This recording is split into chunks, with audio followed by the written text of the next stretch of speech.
So I've just got this ride-on car for free. It was destined for the skip, and I thought it would be a nice project for me and my son to work on. So I don't know exactly what voltage it is. I don't know if it works. It doesn't look like it works because it's been out for a very, very long time. It's got a battery inside it. I'll have a look what voltage that is.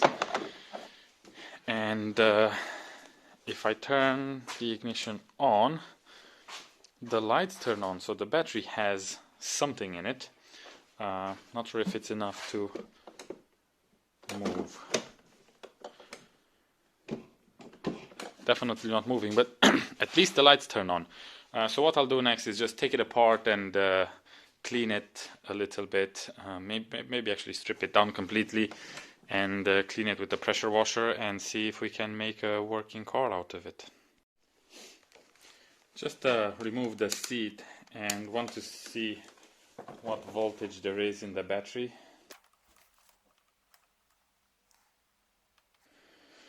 So just about 6 volts. I'm just going to check a good battery.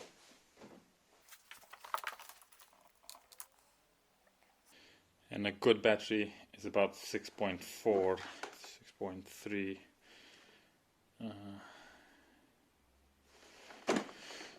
So I don't know if we can charge that battery and get it to work again. It's I can't use a normal battery charger that I have on a car, so I'll have to figure out how I can connect this cable to the charger that I have for this battery.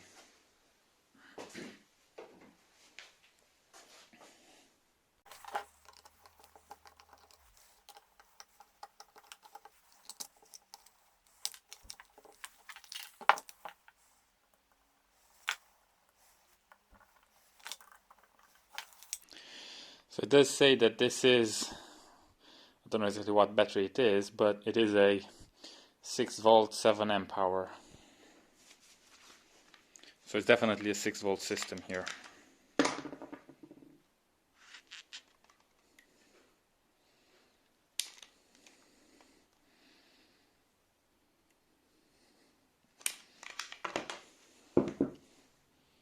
I've just connected the old battery to the car that works, and I have a charger for it. I did turn it on. It seems that with the 6 volt that we measured, the car does turn on and does want to move. So I don't know if there's an electrical issue with the motor, but we'll check that next. Just remove this wheel cover, and the only thing holding this in place is like what you call it, just a pin that goes through it. So I'll remove that, take the wheel off, take the motor out. I'm not sure why there's a cable tie here, but I'll remove the motor out, and it seems like the control box is in there, so I'll just have to see what's broken there. See some cables here going to the LED lights at the front of the car. There's a cable here going to the pedal. A few other things, not sure where those are going, but we'll check that out. Removing this motor is proving a bit tricky because I think these are soldered on. I can't really remove them. I tried, but I don't want to break them off. And then on the connectors, there's 2 other cables that go inside and through another hole. So without cutting the wires or breaking these tabs off the motor, I'm not quite sure how I'm gonna take it out, but yeah, I'll keep on digging and see if there's an easy way. Just remove the cover to see what's in here, and it seems to be very simple. All there is to it is this is the forward reverse switch, and all it does is it changes polarities, and this is the on-off switch, and that's about it. The other car that my son has, which is a 6 volt, has a remote control, so has like a control system to it. So This one seems a lot simpler, and maybe it would be easy to fit a 12-volt battery, assuming the motor will survive, or even get a 12-volt motor instead, because there's no other electronics that could fail, and I'm pretty sure that these would be fine at 12 volts. So I might do that and make it a little bit quicker. So I did eventually manage to disconnect the motor. There were two other cables going, not quite sure, there was just a connector there. So I'm just gonna try it out with a 6-volt battery, and I'm gonna assume, well, it doesn't matter positive or negative, it just changes polarity, so it goes forwards or reverse. I just want to make sure I don't short circuit anything.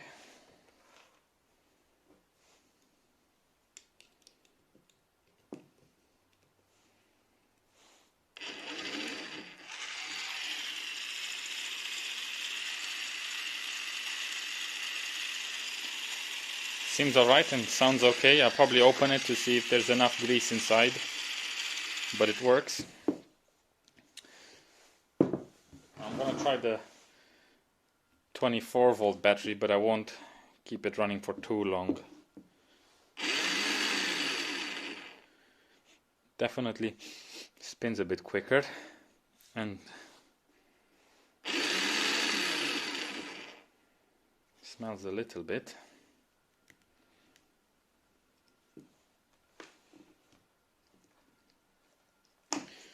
But this chunky motor reminds me a lot more of the 12-volt motor that I have on my son's bigger car, rather than the 6-volt that he has on the small one. And I can't see any, oh, there we go. Oh, DC 6 volts. It doesn't say the RPM, but yeah, it's definitely a 6-volt.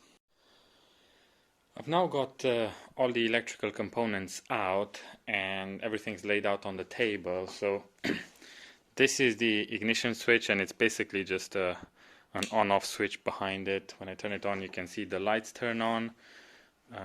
This is forward and reverse, so the lever just sits on top of it. This is the throttle, so when I press the throttle, it moves. When I try to put it in reverse, nothing happens. So there is a problem with it going in reverse.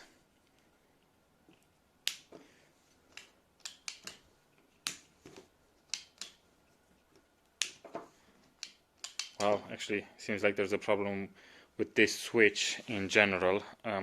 When I did take it out of the car, the switch came apart. I did put it back together, but seems like it's an intermittent problem. The steering wheel should have a horn, because there's a speaker here, but it doesn't do anything. I did hotwire the speaker to a battery, and I think there's a problem with it, because there's obviously the way a speaker works, it vibrates due to the magnetic pulses. Because it's been out for so long, it just doesn't vibrate anymore. There must be some rust or corrosion inside. So what I need to do next is either replace this or take it apart and try and fix it, and then everything should work as normal. I took the switch apart, and these are just a little bit corroded, so all I'll do is basically take these rockers out, clean them, clean the points inside, and hopefully we should be good to go. After a bit of playing around with this, I think the problem was actually the forwards reverse switch that changes the polarity, because I have been playing around with it. I did take the throttle pedal apart as well, just to see if there's a problem with this one. There isn't one. So it works, and then if I go in reverse, it works as well. So it was definitely this that was causing the problem. So the electrical side now works. I did disconnect the cable that goes to the steering wheel and the horn because that doesn't work, so there's no point having it connected. I think next it's on to cleaning the car.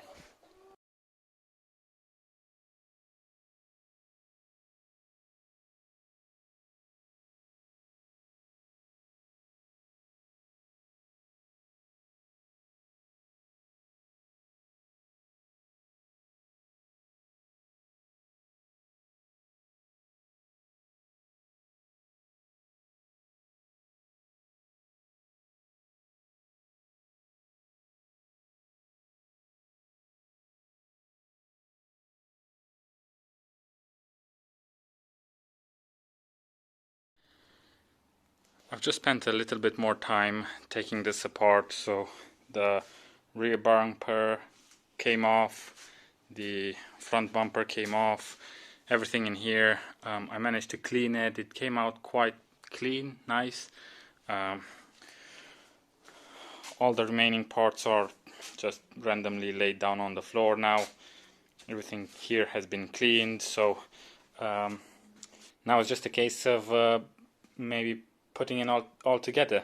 I am thinking of lowering it, so we'll see if I manage to lower it or not. I was thinking to put this upside down, which would lower it quite a lot, but it doesn't work because the steering won't work in that orientation. So I'll see what I can do about that. I'm gonna end this video here now. Just put the wheel at roughly the height that I like it to be.